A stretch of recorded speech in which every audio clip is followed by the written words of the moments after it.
नमस्ते फ्रेंड्स, मैं doctor Sameer Deshmukh, Shri speciality homeopathic और एक्यूपंक्चर क्लिनिक में आप सबका स्वागत है। दोस्तों, आज हमारे चर्चा का विषय है हाइड्रोनेफ्रोसिस। चर्चा शुरू करने से पहले अगर अभी तक आपने मेरे चैनल को सब्सक्राइब नहीं किया है तो चैनल को ज़रूर सब्सक्राइब कीजिएगा और बेल आइकॉन को हिट करना ना भूलिए, ताकि इसी तरह नए नए वीडियोज़ की अपडेट आपको लगातार मिलती रहे। दोस्तों, हाइड्रोनेफ्रोसिस यानी हमारे गुर्दे पर यानी किडनी पर सूजन आ जाना।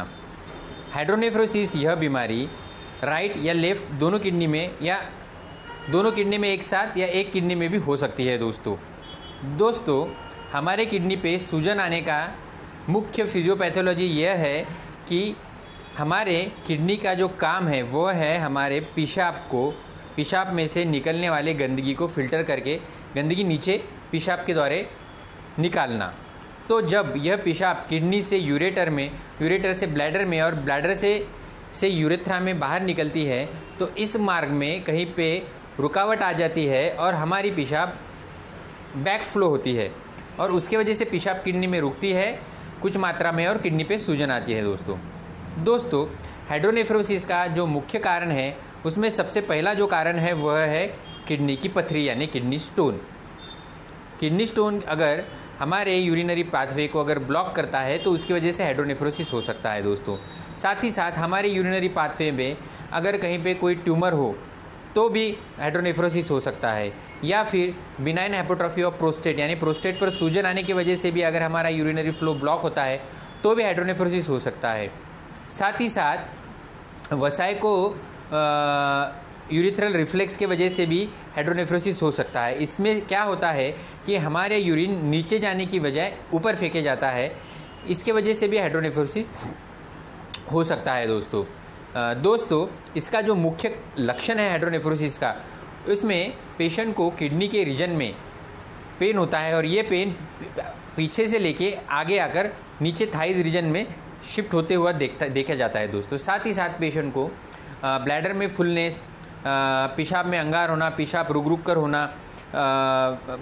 या बार बार पेशाब जाने की इच्छा होना, जाने के बाद पेशाब न होना, ऐसे लक्षण होते हैं। और अगर पेशेंट को कोई इन्फेक्शन होता है तो उसमें पेशेंट को बर्निंग यूरिनेशन और फीवर भी आ सकता है। दोस्तों, इसका जो डायग्नोसिस है वह सोनोग्राफी से यानी यूएचजी ऑफ एब्डोमेन में हमें पता चल जाता है। दोस्तों, साथ ही साथ इन्फेक्शन को डिटेक्ट करने के लिए हम यूरिन का एग्जामिनेशन और ब्लड की कुछ टेस्ट भी कर सकते हैं।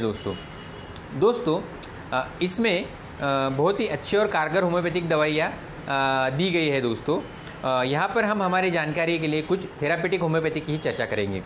दोस्तों, यह किडनी की बीमारी है तो इसमें आप घर पर इलाज करना सही नहीं है। आप आपके नज़दीकी होम्योपैथिक डॉक्टर को दिखाकर ही इलाज कीजिए, या आप हमसे भी व्हाट्सएप पर संपर्क करके इलाज करा सकते हैं। दोस्तों, इसमें जो सबसे और पहले महत्वपूर्ण दवाई है वो है बर्बेरिस वल्गैरिस मदर टिंचर। यह मदर टिंचर 10-10 बूंद दिन में 2 या 3 बार दिया जाता है।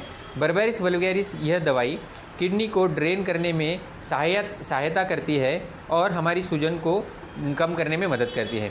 अगली जो दवाई है वो है एपिस मेलेफिकस 30। इस दवाई में पेशेंट को प्यास कम होती है और पेशेंट के किडनी में सूजन होती है और पेशेंट को यूरिन करते वक्त बर्निंग और प्रिकिंग पेन होता है। दोस्तों, यह दवाई 30 पोटेंसी में 3 या 4 बार लगातार देने से धीरे धीरे करके ये कंडीशन कम हो जाती है। दोस्तों, अगली जो दवाई है वो है कैंथेरिस 30।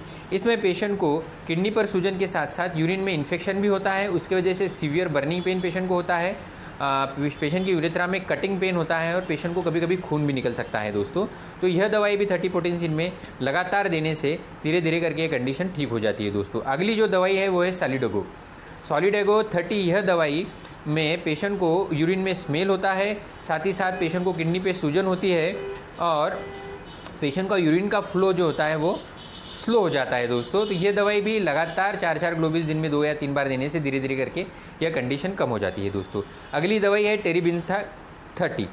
इस दवाई में भी पेशेंट को यूरिन का जो फ्लो और प्रेशर रहता है वो कम हो जाता है और पेशेंट को ड्रॉप बाय ड्रॉप यूरिन होती है और पेशेंट को रेडिश कलर की यूरिन हो सकती है। और यह दवाई भी 3 से 4 ग्लोबिस लगातार देने से 30 पोटेंसी में देने से ये कंडीशन धीरे धीरे करके कम हो जाती है। दोस्तों, अगली जो दवाई है वो है एपोसेनम 30। इस दवाई में पेशेंट को, ये दवाई ड्रॉप्सी के लिए यूज़ की जाती है। इसमें पेशेंट को किडनी में सूजन होती है, साथ ही साथ पेशेंट को वाइटिश कलर की यूरिन हो सकती है और पेशेंट के ब्लैडर में हमेशा भारीपन रहता है। पेशाब को जाने के बाद भी पेशेंट को ऐसा लगता है कि उसके पेशाब में थैली में कुछ यूरिन बाकी है। दोस्तों यह कुछ दवाइयाँ मैंने आपको बताई है। तो ये कंडीशन किडनी की कंडीशन है, इसके लिए आप घर पे ट्रीटमेंट ना कीजिए। आप हमसे हमारे दिए गए व्हाट्सएप नंबर पर कांटेक्ट कीजिए। हम आपसे कांटेक्ट करके आपकी पूरी हिस्ट्री लेकर आपको कुरियर द्वारा दवाई भेज सकता है। और आपको अन्य भी किसी बीमारी के बारे में अगर जानकारी चाहिए तो आप हमें हमारे व्हाट्सएप पर ज़रूर संपर्क कीजिए। आपको अगर किडनी स्टोन की जानकारी चाहिए तो हमारा किडनी स्टोन से रिलेटेड एक वीडियो ऑलरेडी हमने बना के रखा है, आप वो भी देख सकते हैं। दोस्तों मुझे आशा है कि आपको आज का टॉपिक ज़रूर पसंद आया होगा। Thank you very much. स्वस्थ रहिए, मस्त रहिए।